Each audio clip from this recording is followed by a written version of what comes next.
en direct de Central Park, chers amis, le poumon vert de New York. Alors, je vous avais fait des vidéos en pleine nature, si je puis dire, et aussi en pleine ville quand j'étais en Estonie à Tallinn. Aujourd'hui, évidemment, et je vous avouerai que c'est même presque mieux, on est au cœur de New York, donc Central Park. Vous le voyez peut-être pas, mais en fait, tout autour de nous, on a des gratte-ciel et on a un parc énorme. Et dans ce parc, j'ai rencontré une prof d'anglais, donc prof d'anglais en France. Et je vous ai jamais en fait d'interview de quelqu'un vraiment qui est au cœur du métier tous les jours dans l'éducation nationale. Donc on a tous eu, en tout cas si vous êtes français par exemple, des cours à l'école. Et donc j'ai plein de questions à te poser. Est-ce que tu pourrais s'il te plaît d'abord te présenter en français? Alors, je suis Lucille Schmitt et je suis de passage à New York pour les vacances parce que ça me permet d'améliorer tout simplement mon anglais, de garder le contact avec la langue et puis la culture. D'accord, ok. Alors, déjà j'ai plein de questions, mais il y en a encore d'autres qui viennent directement. Donc toi, tu es plus American English ou British English? British English. Ok. Comment ça se fait que c'est un choix délibéré? C'est un choix parce que tout simplement pour ta formation, tu es allé aussi en Grande-Bretagne? Comment ça s'est passé? On a le choix, quand on est à l'université, en tout cas pour étudier l'anglais, d'adopter la variété British English ou bien American English, enfin General American. Donc ça va se traduire par des différences de prononciation, l'orthographe de certains mots va également changer. Et certains termes de vocabulaire peuvent aussi varier légèrement. Moi j'ai choisi la partie donc British English, tout simplement parce que c'est un accent qui me convient mieux. Et je pense qu'en termes de culture, je me retrouve davantage aussi dans la culture britannique que la culture américaine. Mais ça ne t'empêche pas de venir à New York de temps en temps? Bien sûr que non, parce que c'est important de maîtriser différentes prononciations dans le cadre de mon métier. Je ne me vois pas enseigner devant des élèves si je n'arrive pas à comprendre l'accent américain. Okay. Donc toi, tu fais quelle classe? Tu nous as dit lycée, hein, c'est ça? Donc ça va être… Seconde, première, terminale. Après, les spécificités ou les séries peuvent varier d'une année sur l'autre. Ça dépend vraiment. Ok, très bien, ok, super. Bon, avant de continuer, chers amis, vous le savez, j'organise une formation spéciale qui a lieu sur Internet. Il y a 3 sessions. Le mardi 11 septembre à 20 h, heure de Paris. Ça s'intitule « Le plan précis pour parler couramment et rapidement anglais ». Il y en a une autre le jeudi, donc cette fois on l'a fait dans l'après-midi. Excusez-moi, il y a des moustiques de partout, c'est catastrophique. Jeudi à 15 h et pour finir, donc c'est dimanche, donc le 16 septembre à 20 h. Et on va parler, alors les trois choses qui sont vraiment importantes quand nous, francophones, on veut apprendre ou se remettre à l'anglais: la compréhension, la prononciation et évidemment la pratique. Donc pour vous inscrire, c'est simple, vous avez le lien juste en haut à droite sur le i ou dans la description de la vidéo si vous êtes sur YouTube, et si vous êtes sur Facebook, il est juste en haut. Alors on va reprendre si tu le veux bien. Est-ce que toi, par exemple, lorsque tu enseignes à tes élèves, est-ce que tu vas utiliser Internet comme outil d'apprentissage? Oui, alors j'ai mis… Et comment ça se passe? Oui, j'ai mis un certain nombre… On a différentes plateformes qu'on peut utiliser par l'éducation nationale, donc sur certains sites Internet, où on peut travailler avec des outils pour que les élèves aient accès à ces outils-là et à la langue en dehors de la maison. Donc je trouve ça assez intéressant parce que ça permet de faire un lien aussi avec tout ce qu'ils peuvent faire en dehors du cours d'anglais. Donc des vidéos sur Internet, des chansons, des textes, des articles, ça peut être tout et n'importe quoi. Et par le biais d'Internet, on peut des fois donner des idées à certains élèves qui vont être, on va dire, intéressés par ce genre de choses et peut-être moins par le cours d'anglais directement. Est-ce que des fois, tu as eu vraiment des bonnes surprises où tu as eu des élèves, par exemple, par tout ce qui est musique, etc., qui se sont vraiment améliorés en anglais parce qu'ils ont trouvé un support où ils ont peut-être quelque chose qu'ils affectionnent tellement qu'ils ont besoin de l'anglais pour en profiter. Donc du coup, ils sont, par la force des choses, si je puis dire, vraiment améliorés en anglais. Le problème, c'est que je les vois en général pendant 1 an. Donc au cours d'une année, on n'a pas forcément l'occasion de voir cette progression-là. Maintenant, ça peut arriver. Ça m'est arrivé quelques fois. J'ai notamment un élève en tête qui s'est mis assez souvent à utiliser notamment les outils dont je parlais avant. Donc, selon les contenus qu'on met à jour sur le site, ils peuvent avoir plein d'activités différentes à faire. Ça peut être des révisions de grammaire, ça peut être des choses autres, comme je disais avant, voir de l'anglais dans un autre contexte. L'intégralité, si on prend tout ça dans son intégralité, l'élève va vraiment être amené à progresser. Donc sur le cadre d'une année, ça peut vraiment faire une différence. D'accord, ok. Est-ce que tu penses qu'aujourd'hui, quel que soit notre âge, d'accord, est-ce que tu penses que c'est plus facile d'apprendre l'anglais maintenant ou en fait non, c'est juste une question de méthode parce qu'aujourd'hui on a tellement de choses disponibles, hein, même de manière gratuite, sur YouTube évidemment, Netflix, etc. Qu'est-ce que tu en penses à ce niveau-là? Est-ce que ça s'est démocratisé même, tu dirais, Il est clair que quand moi j'étais encore élève à l'époque, j'avais pas accès à Internet comme on a accès à Internet aujourd'hui. Donc moi l'anglais je l'ai essentiellement appris par les chansons, par les cours que j'avais en classe bien évidemment, mais en dehors de ça j'étais passionnée par certains artistes depuis toute petite où j'essayais de lire les paroles et de chanter avec et de comprendre aussi, traduire certains termes. C'est vraiment comme ça que je suis rentrée moi en tout cas dans l'anglais.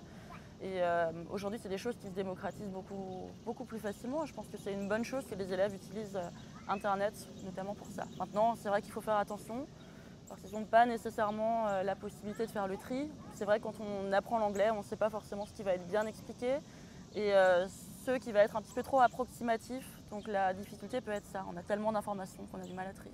Ok, d'accord. Donc justement, parce que tu sais, moi je mets une vidéo par jour sur YouTube. Donc même, vous savez, je les ai classées par thème, donc prononciation, vocabulaire, grammaire.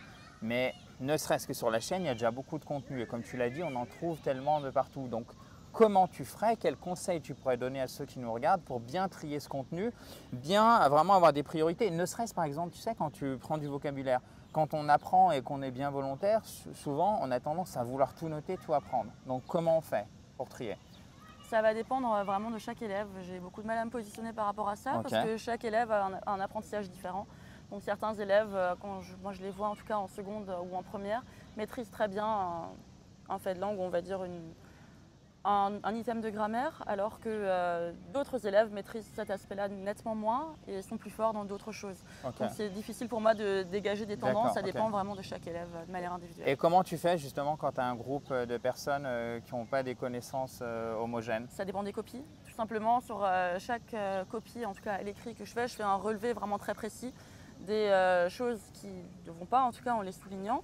Et selon la quantité d'erreurs qui ont été faites, si par exemple je m'aperçois qu'il y a certains articles qui reviennent et qui sont systématiquement mal utilisés, je vais le mettre en remarque générale. Attention, il faudra revoir tel et tel article, la différence entre the et puis a, par exemple, pour que l'élève puisse travailler ça particulièrement.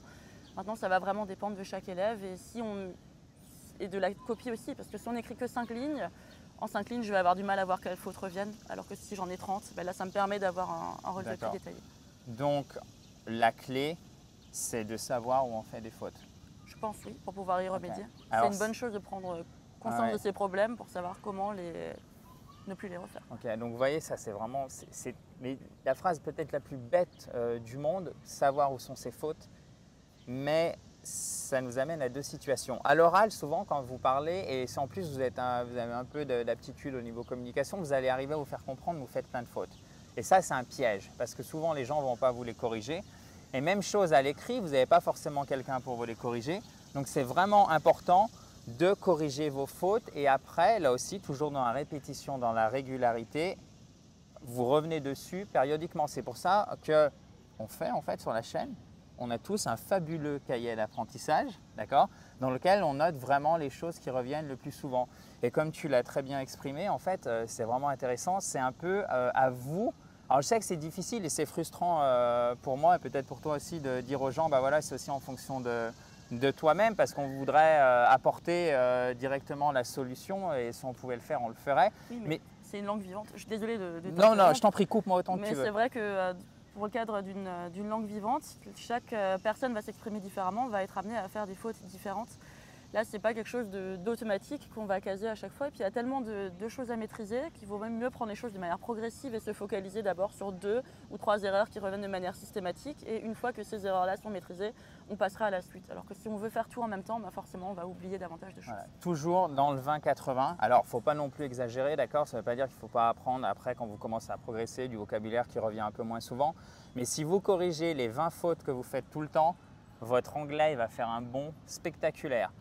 Parce qu'en plus, ça va être 10 fois plus agréable quand vous allez vous exprimer, que ce soit à l'oral ou à l'écrit. Parce que par exemple, vous mettez moins de temps quand vous écrivez un email, parce que vous commencez à former des phrases à l'oral et vous pouvez commencer à avoir des vraies conversations et puis ça vous pousse en fait petit à petit. Voilà, ok, super. Si vous voyez mon regard qui dévie sur la droite, c'est normal puisque nous avons un magnifique écureuil comme il y en a beaucoup dans Central Park. D'ailleurs, comment on dit écureuil en anglais? J'ai oublié. A squirrel. Comment? Squirrel. Squirrel. That's it. Ok, alors ça s'écrit? S-Q-U-I-2-R-E-L. Ok, super. Bon, bah voilà, un nouveau mot. Et en fait, ce qui est aussi très intéressant, c'est qu'il faut toujours vous servir du contexte. Le mot écureuil, si vous allez par exemple à Las Vegas, je ne suis pas sûr que vous allez le croiser, l'écureuil ou le mot, d'accord? Mais là, si vous venez par exemple à New York, vous allez sûrement aller à Central Park. D'ailleurs, tu vas nous dévoiler dans une prochaine vidéo comment tu as organisé ton voyage, qu'est-ce que tu aimais faire ici. Donc, vous allez pouvoir vous aider de ces précieux conseils pour éventuellement organiser un prochain voyage dans cette fabuleuse ville. Du coup, j'en ai perdu le début de ma phrase. Bon, donc oui, en fait, vous aidez du contexte, d'accord? Et il y a certains mots qui paraissent rares, par exemple, dans l'usage que vous en faites en France, et là qui vont revenir beaucoup plus souvent. Est-ce qu'il y a quelque chose que tu voudrais ajouter pour le mot de la fin au niveau de l'apprentissage de l'anglais? Si peut-être tu avais une astuce, la façon dont tu vois peut-être tes élèves faire les choses. Est-ce que, j'ai une question. Est-ce que l'anglais est plus dur que le français ou inversement? C'est difficile pour moi de me prononcer là-dessus parce que le français est ma langue maternelle. Ok. Je suis prof d'anglais, donc j'ai toujours aimé l'anglais. C'est pas une matière dans laquelle j'ai eu énormément de difficultés, donc c'est vrai que je ne suis pas forcément objective pour m'exprimer sur ce genre de questions. D'accord. Quelle est la plus grosse difficulté pour tes élèves? Est-ce que c'est plus le manque de vocabulaire? Est-ce que c'est plus la grammaire? Est-ce que c'est plus la prononciation? Je pense que c'est une peur de parler anglais, une peur de parler, de se tromper d'accent et de passer pour quelqu'un d'un peu étrange par rapport aux autres de la classe qui préfèrent ne pas lever la main. Donc, dans une classe de francophones que de français, Oui. on retrouve cette peur, en fait, cette inhibition à prendre la parole. Ok, même chez les jeunes générations? Oui, oui, okay. clairement.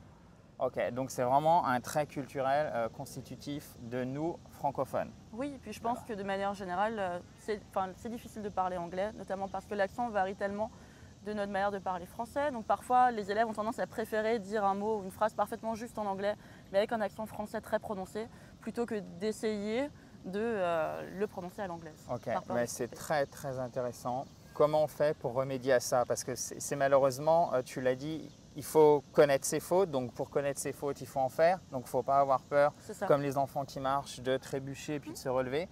Donc comment justement on enlève cette peur, cette inhibition et cette impression d'être ridicule ou même peut-être un sentiment de honte parfois de son accent, de sa prononciation, de se tromper? Je reviens sur ce qu'on disait au début, à savoir la possibilité de faire des modules via Internet ou aussi de remettre des choses à l'enseignant. Enfin, ça dépend maintenant des enseignants, des professeurs que vous avez. Mais en tout cas, moi, je donne en général la possibilité à mes élèves de s'enregistrer et de me remettre ça. Comme ça, ils peuvent s'enregistrer à la maison sans avoir le regard des personnes dans la classe. Maintenant, le problème, c'est qu'une personne qui va s'exprimer en classe directement face à moi, je vais pouvoir la reprendre si la prononciation n'est pas juste ou expliquer une faute qui aurait été faite pour que l'élève s'améliore. Okay. Si c'est fait à la maison, cette possibilité-là est forcément un petit peu plus difficile à mettre en place parce que ça nécessite un délai tout simplement entre le moment où on me remet le document, le moment où je le corrige et le moment où je le rends à l'élève. D'accord. Donc, ça, c'est plus pour l'écrit, mais par exemple pour l'audio, si tu as les fichiers audio. C'est ça dont je parlais, on le fait de s'enregistrer à l'oral. Ok, voilà, avec éventuellement les fichiers audio d'un native speaker pour avoir un modèle en fait. Oui et non. Ok, vas-y, dis-nous. Oui et non, parce que je considère aussi qu'une langue, on a besoin de se l'approprier. Pour se l'approprier, il faut la parler. Donc utiliser un modèle constamment, ça peut être bien, ça peut aider dans un certain cas de figure, mais le problème, c'est que l'élève risque d'être amené à utiliser uniquement des phrases qu'il a déjà entendues, sans être capable de construire les siennes. Donc pour dépasser cette peur, il faut vraiment s'exprimer de manière régulière. Et puis, tout simplement, il y a un message que j'aimerais faire passer à mes élèves, que j'essaie de leur faire passer, c'est qu'on est tous là pour... Je suis sûr qu'il y en a quelques-uns qui te regardent. Vous avez une super prof, elle passe sur YouTube. Franchement, c'est pas la classe à Central Park, à New York. Ça, je sais pas, mais en tout cas, ce que je voudrais leur dire... Je me permets de le dire.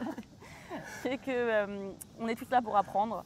Moi, j'apprends aussi, il y a encore des choses que j'apprends par rapport à l'anglais, et c'est dans cet état d'esprit-là que j'aimerais les amener vers un état d'esprit d'ouverture, où on n'est pas là pour se moquer les uns des autres, mais juste essayer de se tirer vers le haut en participant, en s'écoutant les uns les autres et avant tout en se respectant. Ok, super. Bon, bah merci. Bah, tu vois, plus jamais on pourra dire j'ai pas assez bien appris l'anglais à l'école, puisqu'aujourd'hui on a pas mal d'outils et des profs vraiment sympas. Et en plus, on en a parlé un petit peu avant, tu m'expliquais comment tu préparais tes cours et c'est un boulot vraiment… Alors évidemment, ça dépend aussi de chaque personne, mais je pense que je passe beaucoup de temps à préparer. Donc voilà, il ne faut pas croire qu'on vient comme ça et tac. Non. Voilà. Que ça soit d'ailleurs en salle, dans un enseignement plus classique ou directement sur YouTube, vous pouvez me croire sur parole, chers amis. Ok, thank you very much. You're welcome. Ok. Alors ça c'est une première vidéo vraiment sur toutes ces techniques d'apprentissage. C'est génial d'avoir ce type de propos dans la bouche d'un prof, d'accord? Qui est au cœur du système dans l'éducation nationale. On va faire une deuxième, peut-être une troisième vidéo qui va plus porter sur de l'anglais courant, ok? Et aussi les bons plans pour aller à New York. So, thank you very much guys. N'oubliez pas, vous pouvez toujours vous inscrire à votre formation gratuite qui aura lieu sur Internet, intitulée Le plan précis pour parler couramment et rapidement anglais. On va parler prononciation, compréhension et évidemment pratique de l'anglais, que ce soit depuis le confort de votre salon ou éventuellement en trouvant un correspondant sur Internet. Ça aussi, c'est quelque chose qui peut être intéressant. On verra comment faire. Pour vous inscrire, les places sont limitées pour chaque session. Donc, c'est mardi 11 septembre à 20 h, jeudi 13 septembre à 15 h. Donc, j'ai essayé de varier les horaires pour que tout le monde puisse y assister. Et le mercredi 16 septembre à 20 h, heure de Paris, dernière session. Pour vous inscrire, vous avez le i en haut à droite. Le lien juste en haut si vous êtes sur Facebook dans la description ou sinon toujours sur YouTube, vous avez le lien juste en bas. Thank you again. On se retrouve très bientôt. Un commentaire, une question de votre part, chers amis, vous mettez ça juste en dessous. J'espère que ça vous plaît. On est en pleine nature. Je vous avoue qu'il fait vraiment chaud. Il y a une humidité terrible, mais Central Park, c'est vraiment génial. Et si vous avez l'occasion de venir à New York, je pense que tu seras d'accord avec ça. Il faut au moins aller faire un tour autour des étangs. Vous pouvez même faire un petit tour de bateau. En tout cas, vous pouvez prendre une barque. Il y a vraiment beaucoup de choses à faire. Et ça, c'est au cœur, au centre-ville. Hein. C'est comme si on était juste à côté des Champs-Élysées en France. Talk to you tomorrow, guys. Tu veux peut-être ajouter quelque chose pour finir? Qui doit continuer à rester curieux, regarder des vidéos, ne pas oublier que s'il y a des cours d'anglais en classe, faire le lien entre les deux en fait. Voilà. Ne pas se contenter ni des vidéos, ni du cours en classe, ni des films ou séries qu'on peut voir sur Internet, mais essayer vraiment de faire le lien entre tout ça pour que l'anglais, ça devienne quelque chose de plaisant. Perfect. Le plaisir et après la répétition et la régularité, là c'est la clé de votre succès en anglais. Bye bye! Bye bye!